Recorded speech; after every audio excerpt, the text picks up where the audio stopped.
वैसे तो north east और नॉर्थ बंगाल आप में से काफ़ी सारे लोगों के बकेट लिस्ट में होंगी। इसीलिए आज हम आपको एक बेहद खूबसूरत हिल स्टेशन लेकर जाने वाले हैं जो नॉर्थ बंगाल में स्थित है। और यह सफ़र सिलीगुड़ी से करशांग तक का है, जिसकी कुल दूरी 35 किलोमीटर है।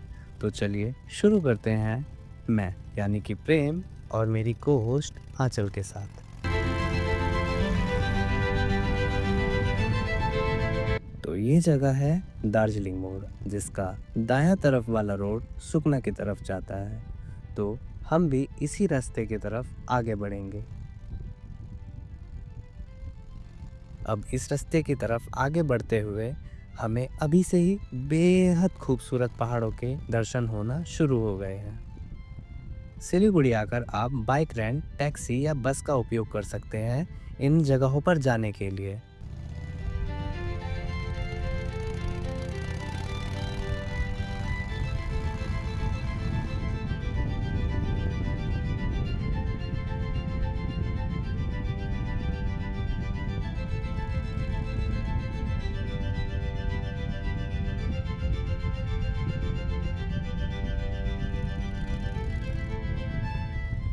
यह जगह है सुकना, जहाँ से यह बायां तरफ वाला रास्ता मेरिक, दार्जिलिंग एवं करशंग की तरफ चला जाता है।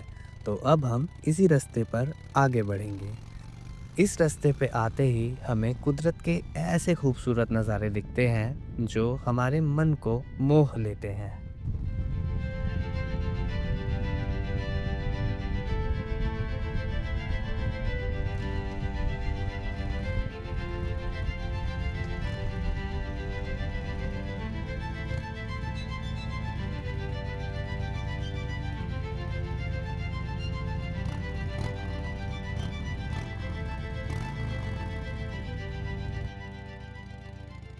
सुकना आर्मी कैंप को पार करते ही हम राइट साइड वाले रास्ते की तरफ आगे बढ़ेंगे।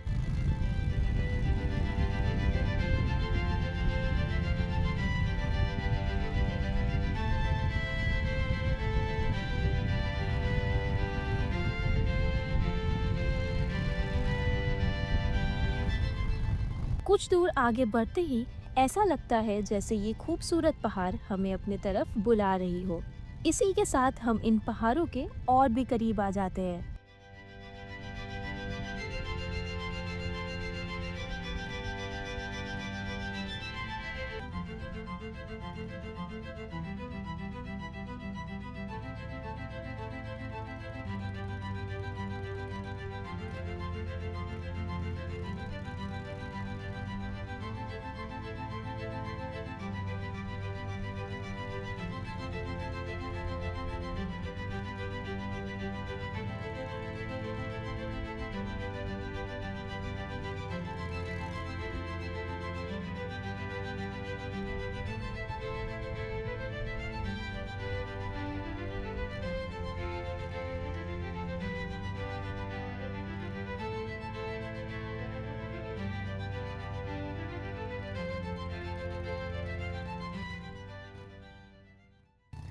हम जितना इन पहाड़ों के करीब जा रहे थे, यह उतना ही हमसे दूर जाने की कोशिश में थे।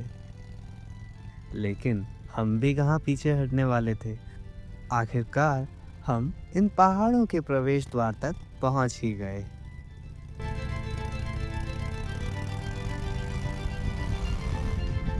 जिसके बाद हमें ये टोल टैक्स मिलेगा, जहाँ से हम रोहिणी की तरफ आगे बढ़ेंगे।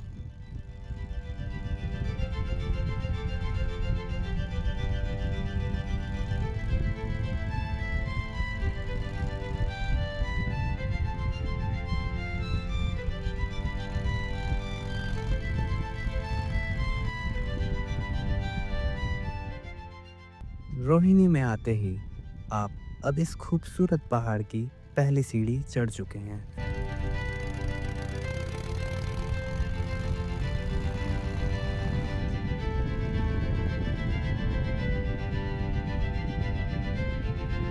रोहिणी में आपको खूबसूरत झरने, कैफ़े और रिजॉर्ट देखने के लिए मिलते हैं, जहां पर आप रुककर इन नज़ारों का लुत्फ़ उठा सकते हैं और चाहे तो एक दिन का रेस्ट भी ले सकते हैं।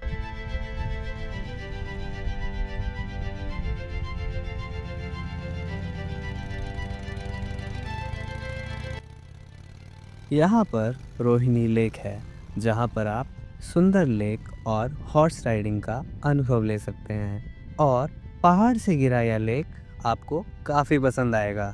इसी के साथ यहाँ पर एक पार्क भी है, जहाँ पर काफ़ी शांति है और पानी के बहने की कलकल सुनाई देती है, जहाँ पर आपका समय इतनी तेज़ी से बीतेगा कि आपको पता ही नहीं लगेगा।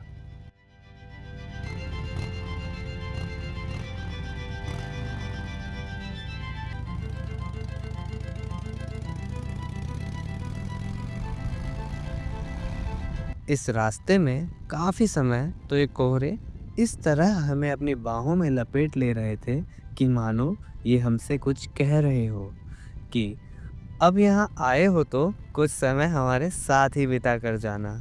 क्या खूब करिश्मा है ना ये कुदरत का।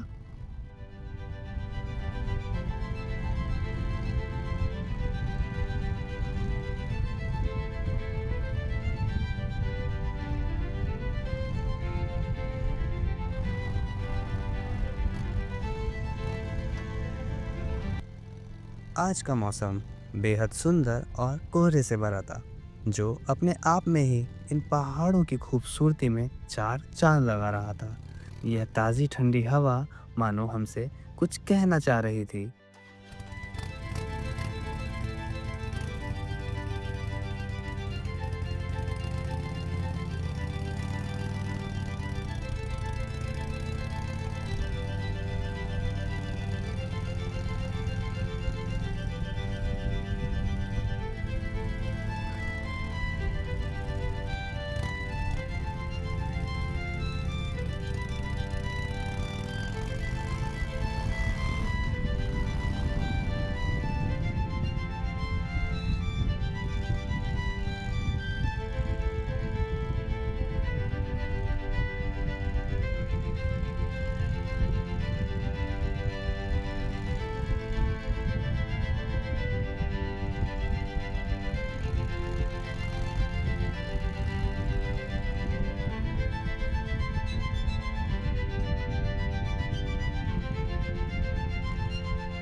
इसी के साथ हमें यह एक खूबसूरत व्यू पॉइंट मिला, जहाँ पर हम कुछ देर रुककर कुदरत की इस खूबसूरती को निहारने लगे।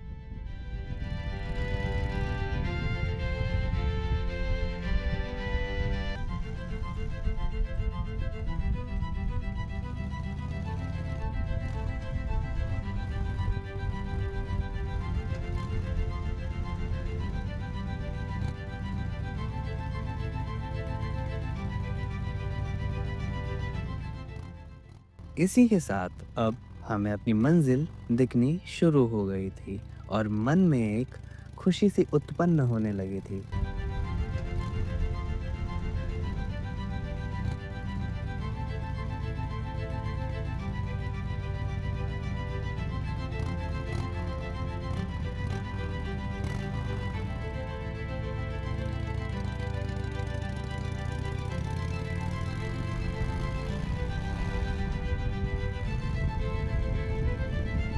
लेकिन कहते हैं ना, सफ़र में जब तक कठिनाई ना आए तब तक मंजिल में पहुंचने का मज़ा नहीं आता। तो 1.5 घंटे के एक लंबे जाम के बाद आखिर में हम अपने मंजिल तक पहुंच ही गए थे।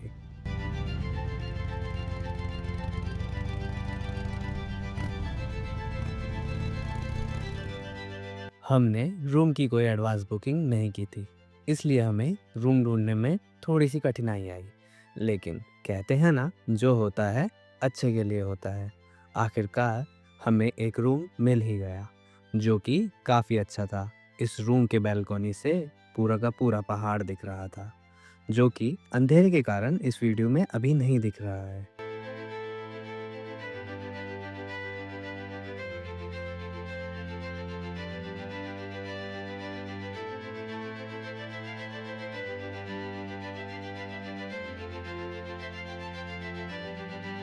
अब इस पार्ट को हम यहीं पर समाप्त करते हैं और अगले पार्ट में हम आपको यहाँ के सारे लोकल साइट सीन दिखाने की कोशिश करेंगे। अगर आपको हमारी यह प्रस्तुत पसंद आई हो तो अपना प्यार इस वीडियो पर ज़रूर दिखाएं। धन्यवाद।